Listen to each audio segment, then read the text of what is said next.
media dari mulai rukun, syarat, kemudian media yang berkaitan dengan jarak jauh itu online itu harus benar-benar stabil, semuanya siap gitu. Bahkan kalau bisa harus ada latihan dulu gitu. Gladi resik dulu gitu ya. Dulu gitu biar nggak tegang gitu. Ya itu. Nah gitu.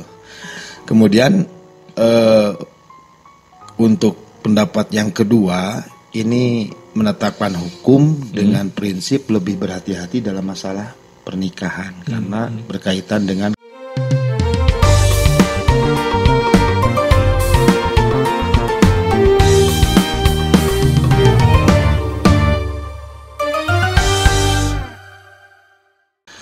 Assalamualaikum warahmatullahi wabarakatuh. Waalaikumsalam. Selamat datang kembali teman-teman di podcast Ren di edisi atau episode spesial sambil nunggu maghrib.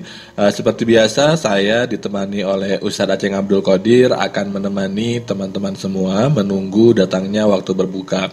Dan pada episode kali ini saya mau membahas isu yang mungkin belakangan ini menjadi isu yang ramai dibicarakan apalagi pasca pandemi begitu. Dan isunya adalah tentang pernikahan jarak jauh. Assalamualaikum Ustaz Aceng. Assalamualaikum warahmatullahi wabarakatuh. Oke, ini Ustaz Aceng saya mau ngajak diskusi ini terkait pernikahan jarak jauh. Ini kan fenomena yang baru gitu ya, yang hari ini muncul dan salah satu stimulusnya itu adalah karena COVID bikin susah untuk ketemu secara fisik, kemudian penggunaan Zoom juga makin banyak, makin marak sehingga kemudian pernikahan pun ada yang difasilitasi dengan pernikahan jarak jauh. Nah ini kalau dari segi hukum sebenarnya pernikahan jarak jauh itu seperti apa sih? Ya, kalau dari hukum kita, kalau saya amati itu ternyata ada dua pendapat di sini yang memperbolehkan dengan catatan yang memang Ketat gitu ya? ketat gitu. Dari mulai media, dari mulai rukun, syarat, kemudian media yang berkaitan dengan jarak jauh itu online itu harus benar-benar stabil, semuanya siap gitu. Bahkan kalau bisa harus ada latihan dulu gitu. Gladi resik dulu gitu ya. Biar nggak tegang gitu. Ya itu. Nah gitu.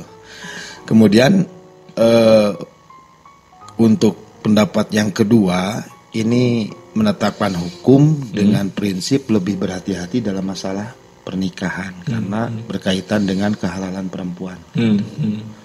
Jadi dalam Fathul Mu'in dikatakan al-abdatu tatulaha fauqa ghairiha gitu. Kalau masalah kehalalan perempuan itu harus lebih berhati-hati daripada yang lainnya. Makanya di sini pendapat kedua itu tidak sah ya. Dengan pertimbangan yang pertama, lafaz yang diucapkan, akad yang diucapkan melalui Zoom tadi atau melalui telepon, melalui jaringan tadi itu termasuk kepada lafaz yang kinayah atau tidak jelas gitu. Ya, jadi memakai lafaz yang tidak sharih. Ya, kinayah tidak jelas itu yang pertama. Yang kedua, dua saksi itu tidak melihat secara langsung gitu. Padahal disyaratkan di dalam pernikahan itu harus melihat secara langsung akad yang diucapkan, mempelai pria bersama walinya harus melihat secara langsung.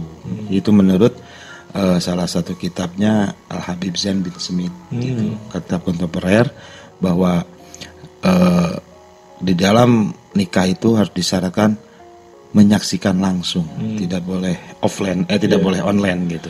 Berarti kalau ini yang saksi harus menyaksikan langsung ini apakah di tempatnya katakanlah mempelai laki-laki atau di tempatnya mempelai perempuan? Nah, seharusnya ya karena ini di satu majelis.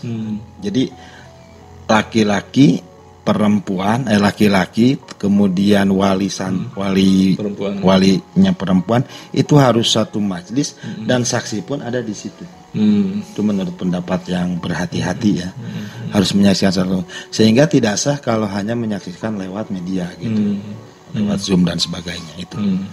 Tapi jadi intinya adalah ada dua pendapat yang tidak memperbolehkan dan yang memperbolehkan tapi juga dengan persyaratan yang ketat. Nah gitu itu. Ya. Oke. Nah ini masih terkaitan dengan pernikahan jarak jauh. Ini kalau misalkan kasusnya orang tua wali istrinya yang jauh gitu. Misalkan di majelis itu ada suaminya, ada mempelai pria, ada mempelai perempuan, tapi orang tua ayah atau wali si mempelai perempuan ini misalkan jauh banget sehingga karena nggak memungkinkan untuk datang, akhirnya menggunakan Zoom misalkan.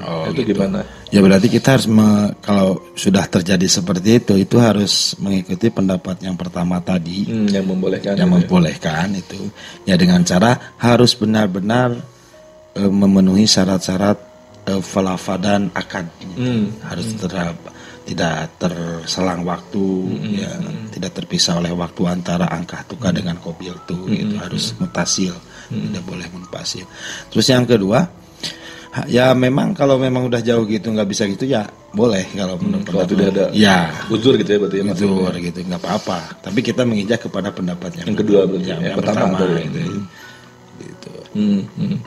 Kalau laki-lakinya yang jauh itu gimana Ustaz? Jadi nggak ada di tempat itu. Ya sebenarnya yang harus ada di tempat itu laki-laki dengan justru laki-laki ya. Dengan wali gitu. Wali perempuannya nggak usah gitu kan. Nah makanya berarti kalau memang mau akad nikah jarak jauh seperti itu, maka harus mengikuti pendapat yang pertama. Gitu. Ya berarti ini kayak tadi itu kenapa ya dulu gitu kan beberapa kiai menikahkan putrinya tanpa sepengetahuan putrinya gitu ya kayak putrinya jauh itu, gitu kemudian ada santri yang misalkan berprestasi jadi rois amnya gitu. Kemudian dinikahkan gitu ya. Ya itu dinikahkan. Tapi yang tadi itu ya yang justru yang harus hadir itu adalah laki-laki dan wali atau orang tua dari mempelai perempuan. Ditambah juga dengan saksi tentu saja. Tentu saja. Oke, sip. Oke baik, terima kasih Ustaz Aceng atas ilmunya, atas diskusinya. Selamat menunggu berbuka bagi teman-teman dimanapun teman-teman berada. Semoga puasa hari ini membawa keberkahan. Tonton terus atau dengarkan terus podcast Ren di YouTube atau di Spotify. Wassalamualaikum warahmatullahi wabarakatuh.